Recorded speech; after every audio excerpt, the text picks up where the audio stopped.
I'm Shirley Lee with Entertainment Weekly, and I am here with Andy Serkis, director Matt Reeves, and producer Dylan Clark from War for the Planet of the Apes. Yeah. This is, got that out of the way. Are you there?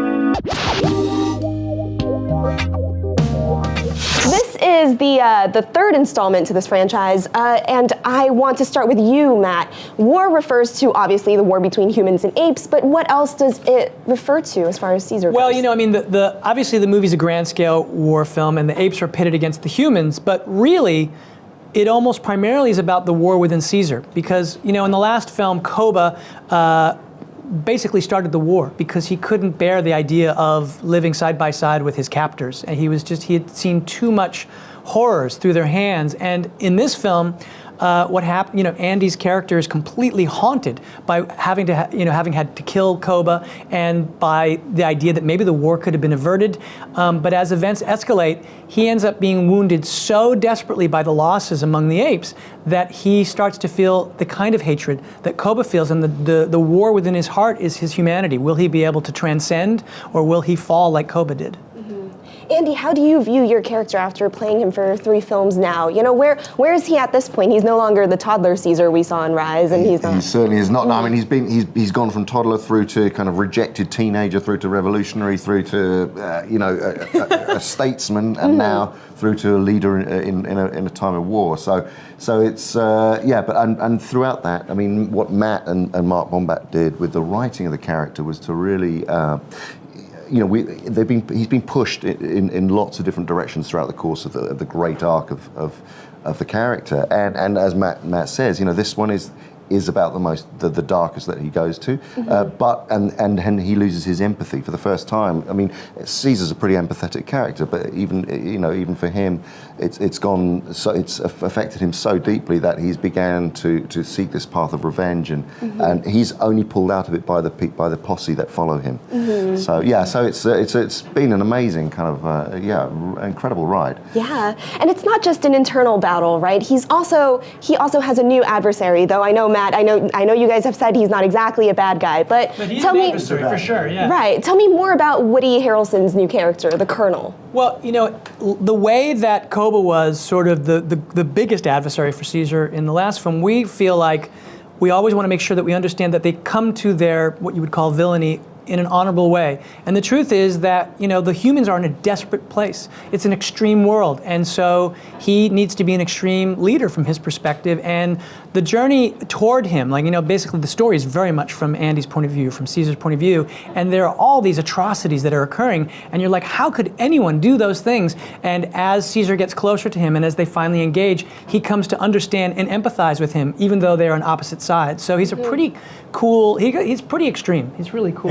And because he's on the other side, we are rooting for Caesar. We're hoping through this movie and the suspense that's created, will Caesar regain his humanity? Will he be the leader that we've come to love?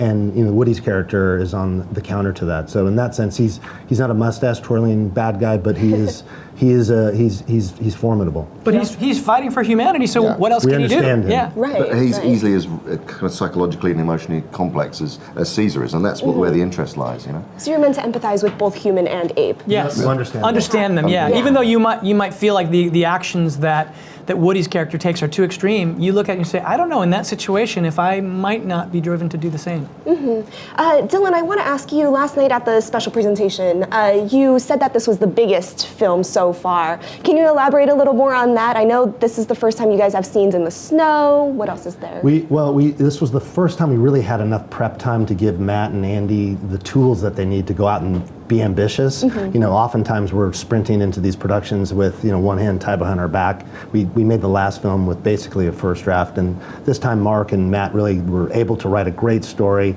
and we decided to just go for it. The ambition was clear from day one, and so we just took Caesar on this journey, Andy on this journey, and put him in some of the most, you know, rough circumstances. I think we've done in these 3 movies. Being in the snow, being in all these different locations outside, it was just great. I mean, the scope and scale, you see the big action, but really the stuff that we are known for is putting this character in the biggest kind of the arc, the journey of the character. Andy, I'm glad you survived. So, Matt, I wanted to ask you this too. You've mentioned before about how for Dawn of the Planet of the Apes, you were working to basically the last second to make the film as perfect as it could be. Is that the same experience you're experiencing Oh, absolutely. now? I mean, it's one of the thing about it is that these movies in certain ways are as hard as any movie you could possibly make, but there's a certain gift to mocap, which is that as you are in editing, you can continue to refine. You know, I think one of the stories I've told a lot is that at the end of Dawn, we were about 4 weeks away from release, and I realized that the ending wasn't right, and we were like, oh, what are we gonna do? It took place on the Golden Gate Bridge, and you could see the warships coming in, and it seemed like it was sort of the wrong place to end. So I literally called up Andy and I said, can we just mocap a new ending? And we did over Skype. We literally did that 4 weeks before. We chose a take, we sent it to Weta, we got the shots, and then it was in the movie. And we'll be doing that all the way to the end. That's the nice thing, is that as you continue to watch it, you can continue to shape and refine, and Andy can go in and actually alter things in his performance. It's very exciting.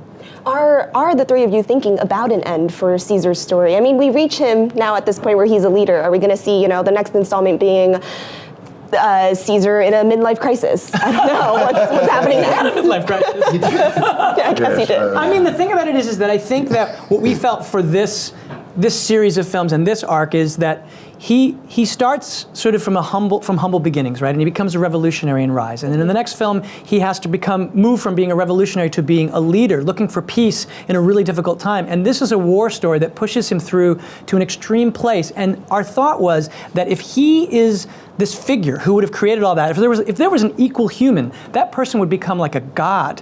And so what this series of this first part of the stories does is it really cements his place in ape history. It makes him a mythic figure. And what he does in this war makes him the most important ape that will ever have lived. But the stories will continue after that, and we have a lot of ideas. And our goals all along are to make one complete movie that stands up, that just is a complete movie that you just, you embrace emotionally, and you come out, cheering that we've done something great. And so we hope that we've created some other strands and other characters to follow, as well as Caesar. But really, it's about making sure that this one is excellent.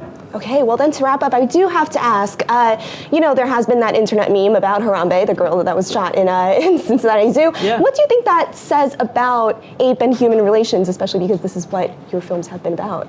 Well, I think that people, the interesting thing is that I think that one of the things about animals and looking at animals is that you look into them and you can see yourself, right? Because we are animals, right? And one of the things about apes being our sort of closest cousins genetically is that you sense yourself in them, and it's part of what makes these movies so fascinating and why Andy's performance is so amazing, which is the reason that you connect him is because you can feel his emotion. You can feel what's going on inside of him. And I think that that's true. That's why people have such a passionate connection to animals, I think. And when you look at, that was such a sad story. Terrible, horrific.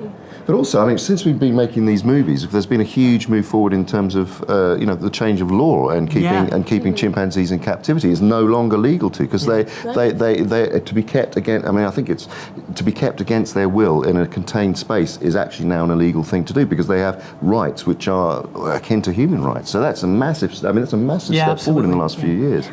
Well, that's a nice thought to end on. And just thank you guys again for stopping by. Stick with EW.com for more New York Comic Con coverage.